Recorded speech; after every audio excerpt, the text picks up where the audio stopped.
Soy un viajero del tiempo, un observador silencioso que ha recorrido las frías tierras norteñas que los romanos llamaban Escandinavia. Allí vi por primera vez a esos tipos altos y rubios, de ojos azules como el hielo, acostumbrados a un frío que cortaba la piel. El clima no era tan cruel como en otras tierras de latitudes similares, y pronto entendí por qué. La corriente del Golfo traía aguas templadas desde el lejano estrecho de Florida, suavizando el aire gélido. En esas tierras conocí a los vikingos, un pueblo que aún resuena en la memoria de todos. Yo estaba allí cuando sus drácars, esos barcos dragón ligeros y veloces, surcaban los mares y remontaban los ríos. Los vi con mis propios ojos, y no llevaban cuernos en los cascos, ni bebían en los cráneos de sus enemigos, como cuentan las leyendas. Eso era puro folclore, pero sí eran duros, más de lo que las palabras pueden describir. Las crónicas de la época, que leí con mis propias manos, hablaban del terror que sembraban. Todo comenzó para mí en el año 793, cuando llegué a Lindisfarne, un monasterio cristiano en las costas británicas. Estaba caminando entre los monjes cuando, de pronto, los vi aparecer en el horizonte. Los vikingos. Sus barcos tocaron la playa, y en un abrir y cerrar de ojos, el caos estalló. Mataron a algunos monjes, esclavizaron a otros y saquearon todo lo que encontraron. Fue una guerra relámpago, una estrategia que perfeccionaron con el tiempo. Primero enviaban espías para encontrar el botín más valioso, y luego atacaban sin piedad. Los seguí en sus correrías por Europa. Estuve en Al-Ándalus cuando remontaron el Guadalquivir con sus drácars y saquearon Sevilla. Vi al legendario Ragnar Lodbrok, o alguien que decían que era él, remontar el Sena y sitiar París.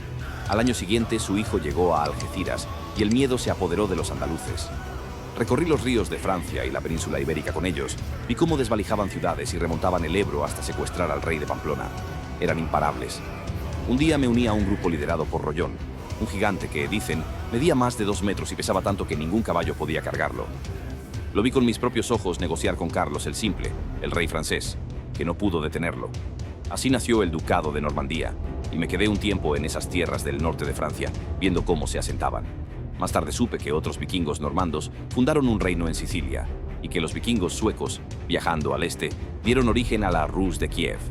Estuve en Constantinopla cuando los vikingos Rus llegaron con sus drácars, cargados de esclavos para comerciar.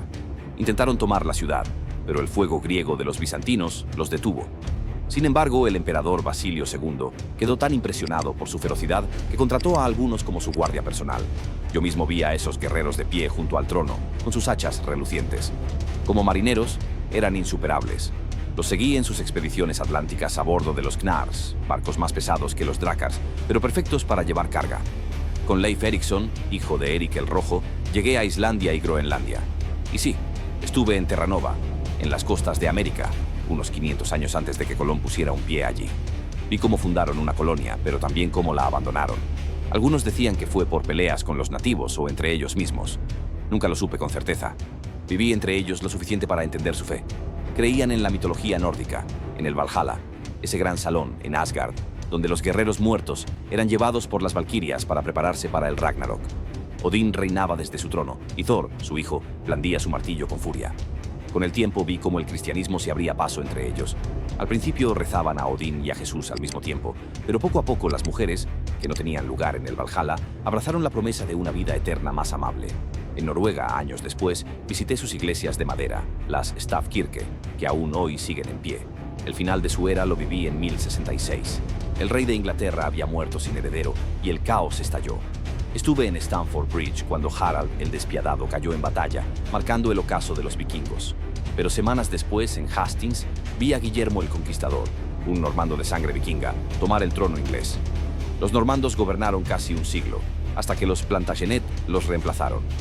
La era vikinga duró casi 300 años, y yo estuve allí, viéndolos brillar y desvanecerse. No desaparecieron del todo, se mezclaron con las culturas que conquistaron, dejando su huella en la historia. Y yo, un simple testigo, sigo llevando sus recuerdos conmigo.